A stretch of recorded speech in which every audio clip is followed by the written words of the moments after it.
መረጃዎትን እዚህ ጋር ስህተት ካለው ቼክ ያድርጉልን። ይህን ስህተት ስም ስልክ ቁጥር ፓስፖርት ስካን ስላደረግን ቀጥታ ወደ መረጃ እንሄዳለን።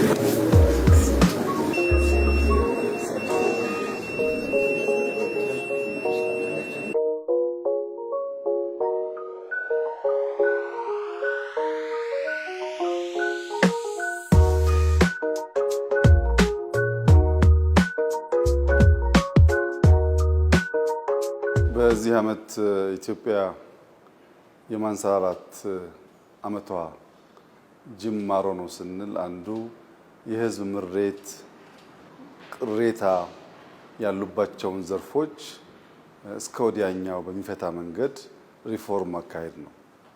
የኢትዮጵያ ህዝብ የተሰሩ ስራዎች ያደንቃል፣ ለተሰሩ ስራዎች ድጋፍ ይሰጣል። ግን በእኛ ሰርቪስ ምክንያት ምሬት ያሰማል። ፒቲ ኮራፕሽኖች እንዲጠፉ ይፈልጋል። ሰርቪስ እንዲቀላጠፍ ይፈልጋል። ይሄን ለመፍታት ባለፉት 6-7 ወራት ሰፋፊ የስትራቴጂ የጥናት ስራዎች ሲሰሩ ቆይተው ዛሬ መሶብ ተወልዷል። መሶብ የአንድ ማዕከል አገልግሎት መስጫ ቦታ ነው።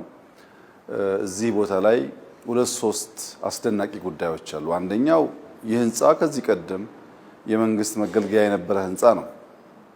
እኔም አውቀዋለሁ፣ ብዙ ሰዎች ያውቁታል። ይሄን የመሰለ ውበት ይዞ አያውቅም።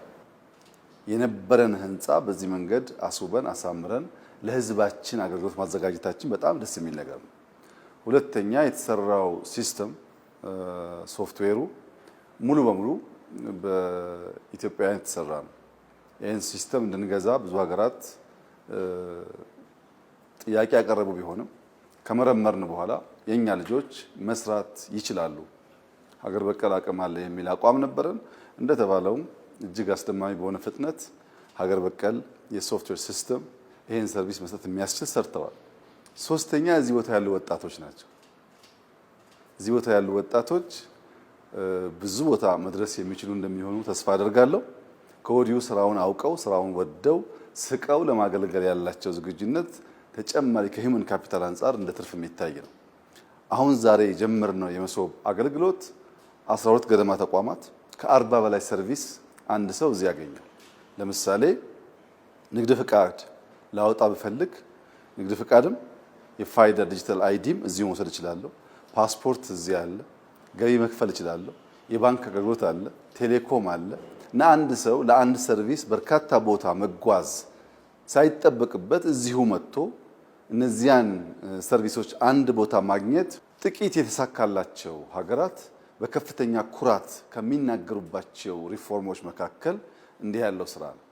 ኢትዮጵያ ውስጥ ታች ስንወርድ መታወቂያውም ችግር ነው፣ ኢንቨስትመንቱም ችግር ነው።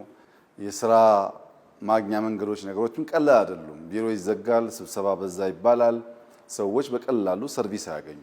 ይሄን ለመፍታት ሁለት መንገድ ነው መንግስት የተከተለው። አንደኛው ቀበሌ ዋናው የመንግስት አካል ሆኖ መሰረት ሆኖ ቀበሌ ማዘመንና ሰርቪስ መስጠት የሚያስችል ተቋም ማድረግ ነው። ሁለተኛው መሶብን በእኛ ልጆች በእኛ ሲስተም እዚህ ቦታ መጀመር ነው። ይሄ ለኢትዮጵያ ሕዝብ ትልቅ የምስራች ነው። በሌብነት ላይ ያለን ጥላቻ፣ በሌብነት ላይ ያለን ጥያቄ ፈር እየያዘ የሚሄደው ሲስተም ስንጠቀም። ሲስተም ካልተጠቀምን ሰውና ሰው የሚያደርጉትን የሁለት አካላት ድርድርና ስምምነት በቀላሉ መንግስት ይደርስበት አይችልም። ሌብነት በውስጥ ያለ ክፉ ስፕሪት ስለሆነ በቀላሉ ማወቅ አይቻልም። በገቢዎች ምሬት አለ፣ በኦዲት ድርድር አለ፣ ገቢዎች ይደራደራሉ ይባላል። ወደ ሲስተም ሲመጣ ወደዚህ ሲመጣ ያ ነገር እየቀነሰ ይሄዳል። ፓስፖርት ላይ የወረፋ ጥያቄዎች አሉ፣ እዚህ ሲመጣ ይቀንሳል። ይሄ ቦታ ብቻውን በቂ አይደለም። በየከተማው አዳማ ያስፈልገዋል፣ ባህር ዳር ያስፈልገዋል፣ ጅጅጋ ያስፈልገዋል፣ ሐዋሳ ያስፈልገዋል፣ አርባ ምንጭ ያስፈልገዋል።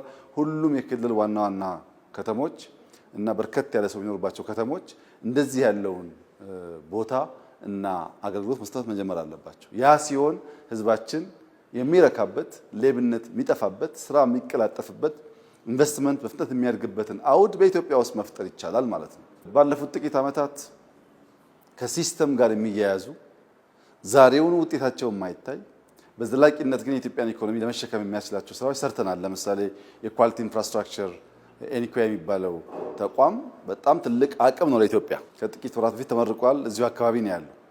ልክ እንደዚሁ ዛሬ ደግሞ መሶብ ተመርቋል። ይሄ ትልቅ አቅም ነው። እያንዳንዱ ዜጋ ዛሬ የመሶብን ፋይዳ መገንዘብ ይቸገር ይሆናል። ነገር ግን መታወቂያ የቸገረው ቀን፣ ንግድ ፍቃድ የፈለገ ቀን፣ ፓስፖርት የፈለገ ቀን፣ ሁሉንም ሰርቪስ በአንድ ታክሲ፣ ሁሉንም ጉዳይ በአንድ መንገድ፣ በአንድ ቀን ቀጠሮ ሰብሰብ ባለ ቦታ ደስ እያላቸው በሚያገለግሉ ዜጎች መሰጠት ሲጀምርና ሲደርሰው ያኔ እርካታ ይፈጠራል። እዚህ ቦታ አብዛኛው ነገር ሲስተሚክ ነው። ሰውየው ገብቶ የመጀመሪያዋን ካርኒ ከቆረጠበት ጊዜ ጀምሮ ስንት ደቂቃ እንደቆየ፣ ምን ሰርቪስ እንዳገኘ፣ ከማን ጋር ምን ተነጋገረ ራሱ ሲስተሙ ሪፖርት ጀኔሬት ያደርጋል እና ማናጀሮች ከማንም ጋር ሳይነካኩ በቀን ያለውን ስራ፣ የሰውን እርካታ፣ የፈጀበትን ጊዜ፣ ሊስተካከሉ የሚገባቸውን ጉዳዮችም ጭምር በሲስተሙ አማካኝነት ሪፖርት ያገኛሉ እና ኤአይ በተጨባጭ የኢትዮጵያን ሰርቪስ መለወጥ የሚያስችል አቅም እንዲሆን ተደርጎ የተፈጠረው ተቋም አሁን ከኢንሳ ጋር በመተባበር ከሌሎች ጋር በመተባበር ይሄንን የመሶብ ቴክኖሎጂ እውን አድርጎልናል። ይሄ በእጅጉ የሚጠቅም ነገር ነው። ለመላ የኢትዮጵያ ሕዝብ የምስራች ነው። ይሄን እናስፋፋለን። የቀሩ ሰርቪሶች እንጨምራለን። ከጥቂት ዓመታት በኋላ ደምረን እንለካዋለን። በዚህ ሲስተም ምን አገኘንበት? በጊዜ ምን አገኘን? ምን ያክል ኤፊሽንሲ ጨመረ? ምን ያክል ሌብነት ቀነሰ? ምን ያክል እርካታ ጨመረ? ኢትዮጵያ ውስጥ የቢዝነስ ክላይሜቱ የኢንቨስትመንት ክላይሜቱ ምን ያክል የተመቻቸ ሆነ? የውጭ ዜጎች መጥተው ፍቃድ አግኝተው ለመስራት እንዴት ቀለላቸው? በዚያስ ምን ያክል ሰው ቀጠሩ? ምን ያክል አተረፉ? የሚለውን ደግሞ በብዙ ኢንዲኬተርስ እንለካና ለህዝባችን መሶብ ያስገኘልንን ፋይዳ የምንገልጽበት ጊዜ ይኖራል። አሁን ግን ጥቂቶች የሰመረላቸው፣ ጥቂቶች የተሳካላቸው፣ በዚያም ስኬት ተኩራርተው ከሚናገሩባቸው ተቋማትና አሰራር ዘዴዎች አንዱ ልክ እንደ መሶብ ያለ ከአንድ ስፍራ የሚሰጥ ሰርቪስ ነው። ይሄን ኢትዮጵያ ዛሬ ጀምራለች፣ ታሰፋለች፣ የጎደለ ካለ ትሞላለች። በልጆቿ ስለሰራች እያደገ ይሄዳል።